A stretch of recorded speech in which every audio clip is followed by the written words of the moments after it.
Have you ever sat in your favorite chair, looked around your home and thought, it's just me now, so what do I really need to make life not just manageable, but actually enjoyable? Living alone after 70 has its perks. The peace, the quiet, the freedom to eat ice cream for dinner if you feel like it. But let's be honest, it also has its challenges. The truth is, it's not just about surviving day to day. It's about living smart, staying safe, and finding ways to keep joy in your life, even on the quiet days. Over the years, I've met plenty of folks in their 70s, 80s, and even 90s who are living alone and living well. They're not just getting by, they've built systems, little habits, and even a few personal rules that make solo life not just possible, but pretty darn good. That's what I want to share with you today. The things you truly can't live without when you're navigating life on your own after 70. Not the obvious advice you've heard 100 times, but the practical, real-world things that actually make a difference. Let's start with something that might surprise you. It's not a gadget, it's not a fancy meal plan, and it's definitely not a life hack from the internet. It's having a real, no-nonsense relationship with your body. I know, that might sound like something you'd read in a health magazine, but I'm talking about something deeper. By the time you hit your 70s, your body isn't the same as it was in your 50s. Things ache. You get up too fast and suddenly the room tilts. Sometimes you just feel off for no clear reason. When you're living alone, there's no one else to look at you and say, "Hey, you don't look so good." That means you have to be your own best observer. You have to listen when something doesn't feel right. I think about my friend George, a 77-year-old former Marine who's always been tough as nails. For months he'd been having dizzy spells. He told himself it was just the heat, or maybe he was hungry. The truth was, his medications were interacting in a dangerous way. It could have been fatal. He finally mentioned it to his doctor, almost as an afterthought, and they caught it in time. That's the power of paying attention and speaking up. You don't ignore your body's warning lights, because ignoring them doesn't make you stronger. It just gives trouble more time to get worse. Make the appointment. Mention the embarrassing stuff. You've been in this body longer than anyone else. You know when something's off. And when you catch those changes early, you're not just protecting your health, you're protecting your independence. Speaking of independence, let's talk about something that can feel a little uncomfortable: asking for help. Now, I know, we've been raised to believe that asking for help means you can't handle things on your own. But here's the truth. Asking for help before you desperately need it is not weakness. It's actually one of the smartest, strongest moves you can make. Think about it. Which takes more courage? To wait until you've fallen off a step stool changing a light bulb, or to call the neighbor's kid to swap it out for you before it becomes an emergency? People who thrive alone well into their 80s and 90s have this figured out. They ask for help early. They talk to their doctor about that odd pain before it turns into an ER visit. They mention to a friend when the loneliness starts to creep in, instead of waiting until it's unbearable. The truth is, people care about you and want to help, but they can't read your mind. And by asking sooner, you keep control of the situation. You're not losing independence, you're preserving it. That's the part most folks miss. Independence doesn't mean never leaning on anyone. It means knowing when to shore yourself up so you can keep going on your terms. Now, I want to touch on something practical that could literally save your life. Imagine this. You trip in the kitchen or slip in the shower. You're on the floor and your phone? It's on the counter across the room. If you're lucky, someone might stop by in a few hours, maybe tomorrow. That's too long to wait. This is where having a one-touch emergency solution comes in. I'm talking about something you can activate in seconds. A medical alert watch, a fall detection device, even a voice-activated assistant like Alexa that can call for help if you shout the right command. Evelyn, a 76-year-old I know, had a wake-up call after she slipped on a bath mat and cracked her tailbone. She lay there for hours until her son happened to stop by. Now she wears a medical alert watch that sends a signal to her son and the fire department with just one press. These devices aren't the clunky "I've fallen and I can't get up" gadgets from the old commercials. Today, they can look like a regular smartwatch, and some will call for help automatically if they detect a fall.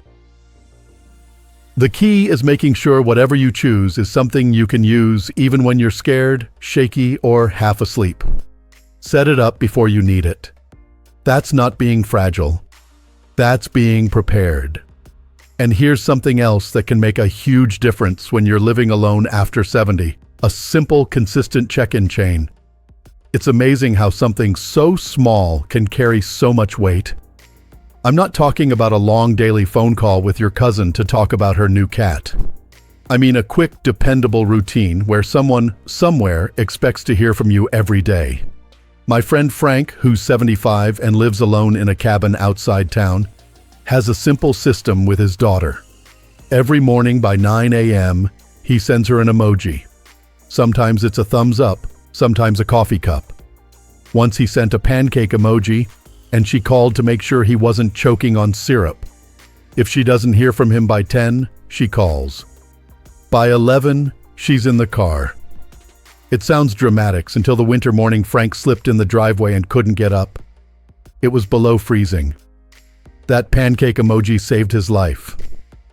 The beauty of a check-in chain is that it doesn't have to be complicated. If you're not into texting, you could flip on a certain porch light every morning, leave a sticky note in the window, or make a quick Facebook post. It's not about broadcasting your life. It's about giving the people who care about you a simple signal that you're okay. And if something's wrong, they'll know it's time to act. And then there's the clarity folder. Something most people don't think about until it's too late. Living alone means you're the only one who knows exactly what medications you take, where your insurance card is, who to call in an emergency, or whether you want life support machines. If something happens and you can't talk, the people helping you are guessing. Walter, a 79-year-old friend of mine, calls his the In Case I Croak kit. He keeps it in a bright yellow folder taped inside his pantry. Inside, he's got copies of his ID, a list of medications, doctor's contact info, emergency numbers, and even a note that says, "If my dog barks at you, give her a slice of cheese and keep moving." Paramedics, nurses, and family members love when someone has this ready. It takes away the guesswork and gives them exactly what they need to help you quickly and respectfully. When you're living alone, your surroundings can either work with you or against you, and nowhere is that more true than in the kitchen. If your kitchen feels like an obstacle course, it's time to rethink it. I've seen too many people keep their everyday pots buried in the back of a bottom cabinet or strain to reach a high shelf just to grab a cereal box. After 70, you shouldn't have to climb, crouch, or wrestle with your tools just to feed yourself. My friend Shirley, she's 74, decided one day that her kitchen wasn't going to be her enemy anymore. She cleared out the gadgets that hurt her hands to use, like that old crank can opener from the 80s, and replaced them with easy push-button versions. She brought her daily dishes and pans to arm level so she wasn't bending or stretching every 5 minutes. And she kept only what she actually uses: a microwave, a good skillet, an air fryer, and a small rice cooker. She calls it her lazy gourmet station, and honestly, it's brilliant. She can make dinner in under 20 minutes, and when she's tired, she heats up her pre-made meals and calls it a night.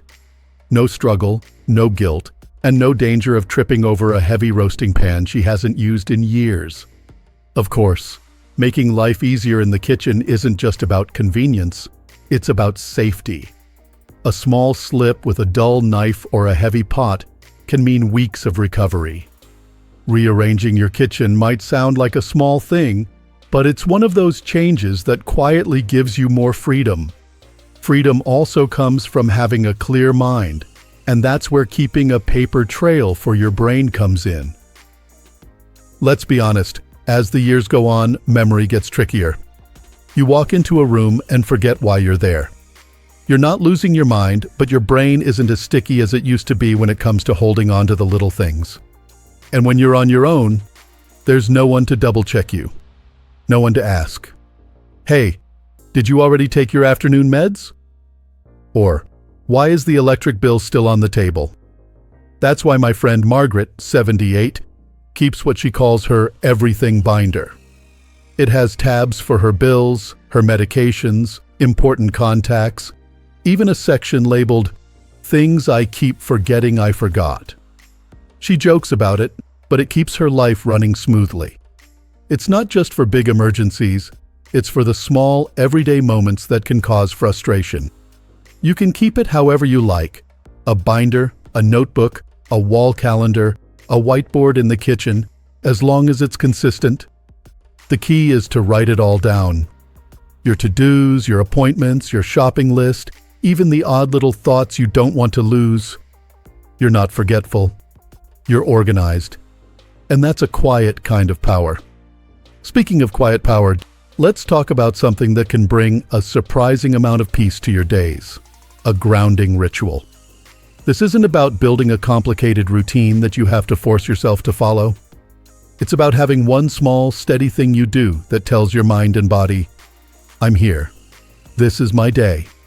It could be making your coffee the same way each morning, sitting on the porch to listen to the birds, or taking 5 slow breaths before you start anything else. My neighbor Betty, who's 80, starts her mornings with the same mug of coffee and the same gospel station on the radio, sitting on her front porch. She doesn't rush. She says it gets her soul in line before the rest of the day tries to pull her off track. You don't have to be spiritual or poetic about it. The point is to have a moment that's yours and yours alone, an anchor in the middle of whatever chaos or quiet the day brings.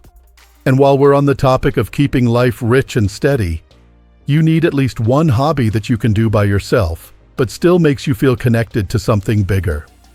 See, everyone tells older folks to join a club or get out and meet people, and that's fine when you feel up to it. But some days you just want to be home. A solo hobby keeps your mind engaged, your creativity flowing, and your sense of purpose alive, without relying on anyone else's schedule. Harold, 82, is one of my favorites to talk about. He's widowed, no kids, lives in a little apartment, and you'd think he might be lonely. But Harold learned Morse code, set up a ham radio in his living room, and now chats with people all over the world in beeps and pauses. He loves it because nobody interrupts you in Morse code, and you still feel heard. Your hobby doesn't have to be that unusual. You might paint, garden, do puzzles, research your family history, or keep a journal. The point is, it connects you to life in a way that makes the hours feel full.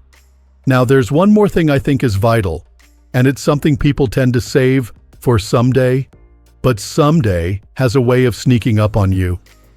I'm talking about a financial bucket that's just for you.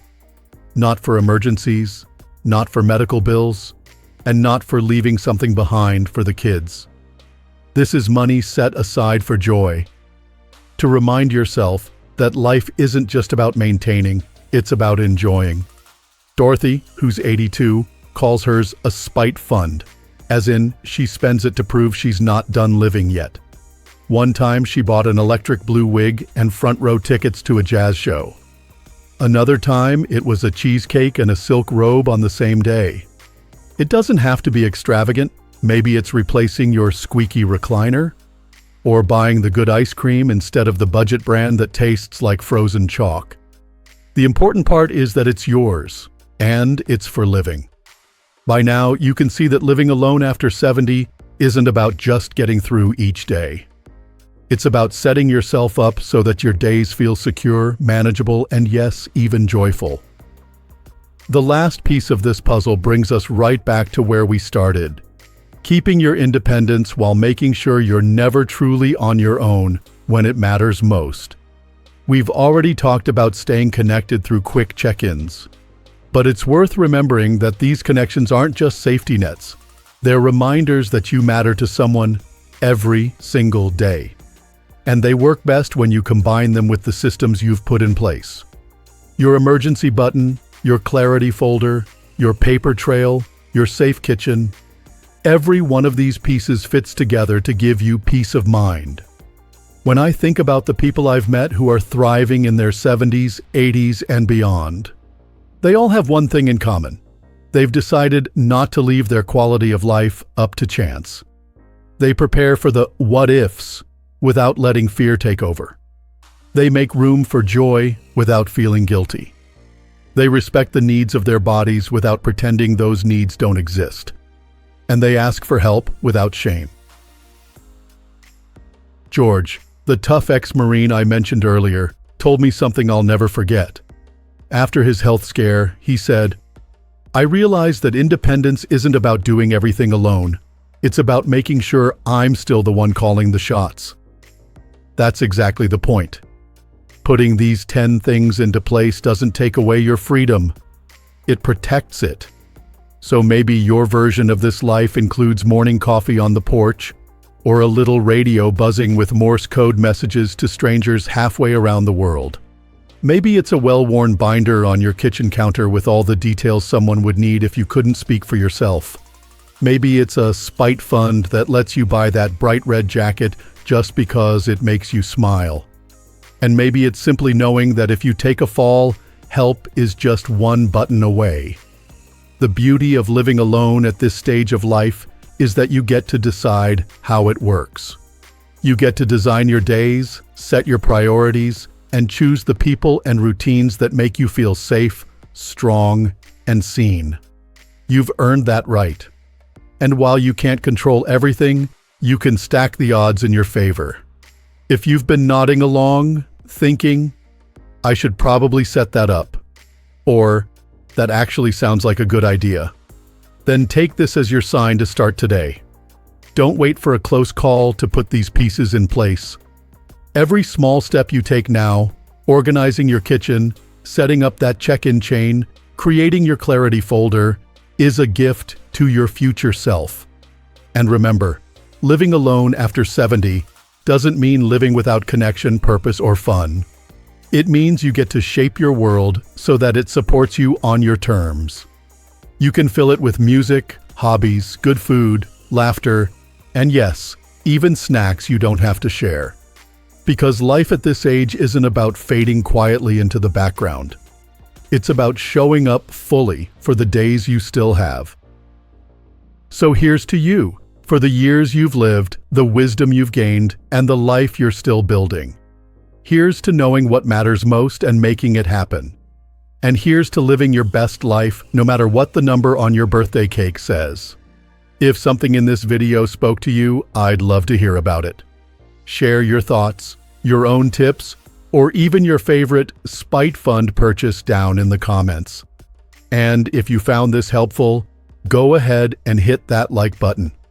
Subscribe to Strong Elderly Life for more honest, practical advice on making the most of every season of your life. Take care of yourself, my friend. You've earned it. And remember, you're not just getting older, you're getting bolder. Here's to living well, living smart, and living with joy at any age.